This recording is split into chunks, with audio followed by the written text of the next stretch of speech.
Support for the Leadoff on WGLT and WGLT.org comes from the Central Illinois Regional Airport, where travelers are one stop away from world destinations. Connections on American Airlines to Chicago or to Dallas-Fort Worth are available daily. Close, convenient, CIRA. More at CIRA.com.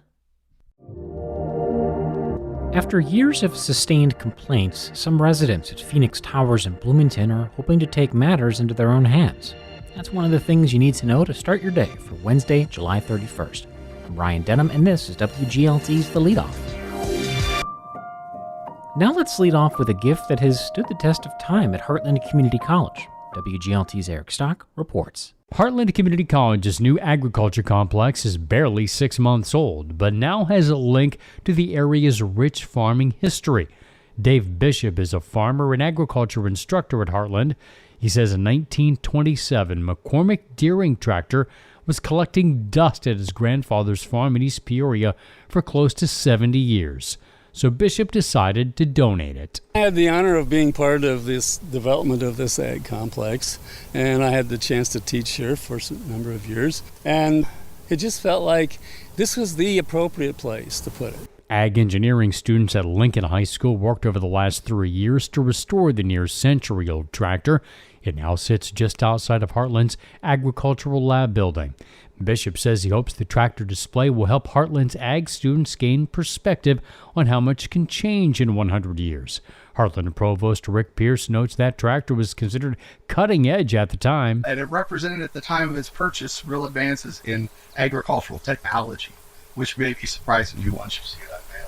Bishop says the tractor was a source of stress for his grandfather when he bought it nearly 100 years ago.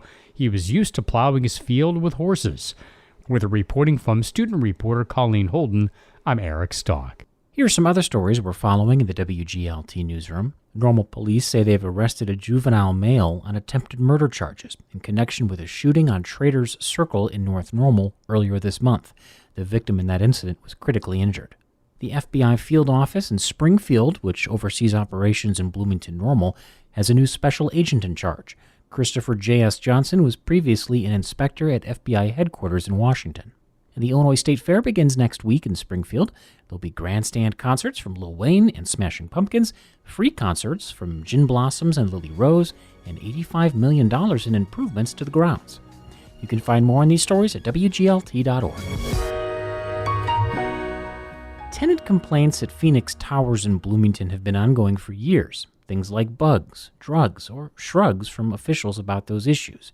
And while a few things have improved at the 45-year-old building recently, residents want to see more. That's why a handful of them are attempting to form a tenants union. WGLT's Lindsay Jones spoke with residents Greg Bernal and Terry Cooley about their efforts and the challenges they're facing to organize, starting with Bernal.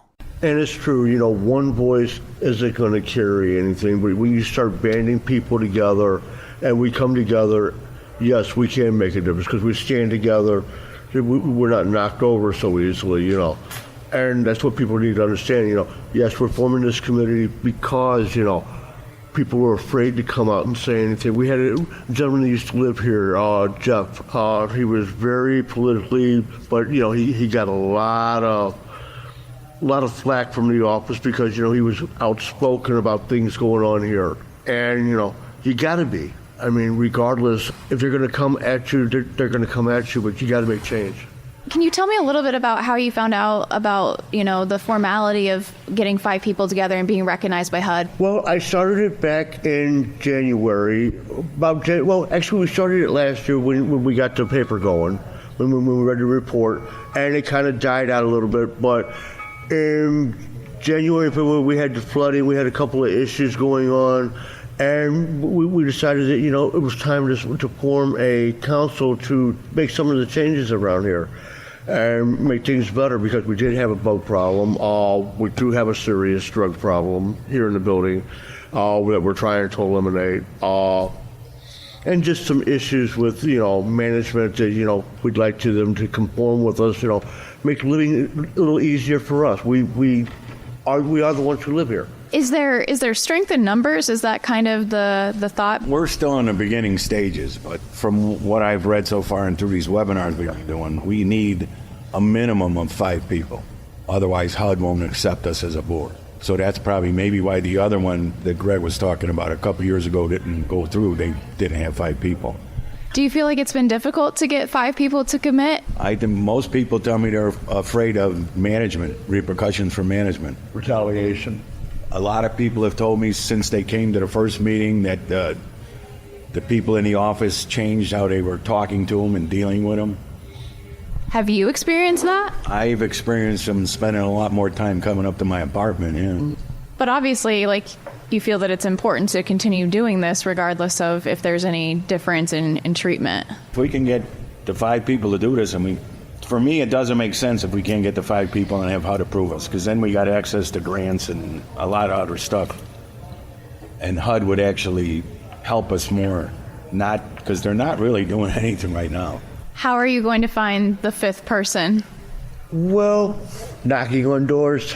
Keep knocking on doors, keep letting people know that, not to be worried about being retaliated against. That's, like I said, that's a lot of the fear right now. Everybody wants to complain, but nobody wants to show up. I noticed that was a theme of the meeting tonight. Yeah. It was way worse the last one we had. Everybody just crying and crying and crying, and nobody's willing to do anything about it. It's frustrating. And I think we can change some things around here if we can get this going and have enough people involved. They want to reap the benefits, but they don't want to do anything to get involved. So yeah, you gotta stand up. I mean, it's like everybody doesn't want the drugs in the building, but nobody's willing to make the call to go forward. And I guess like Henry Ford said, whether you think you can or whether you think you can't, you're right. That was WGLT's Lindsey Jones speaking with Phoenix Towers residents Greg Bernal and Terrence Cooley. You can hear the rest of their conversation at WGLT.org. 2 pending bills before both Congress and the Illinois General Assembly would give organizers at low-income housing tax credit-funded units legal protections. Currently, people in those units can organize, but their legal rights are limited. And before we let you go, the Central Illinois rock band Blue Iris performs tonight during Live at Uptown Circle in Normal. The music begins at 6. That's it for today. I'm Ryan Denham. The show is produced by Rosalie Truback. You can subscribe to The Leadoff on the NPR app or wherever you listen.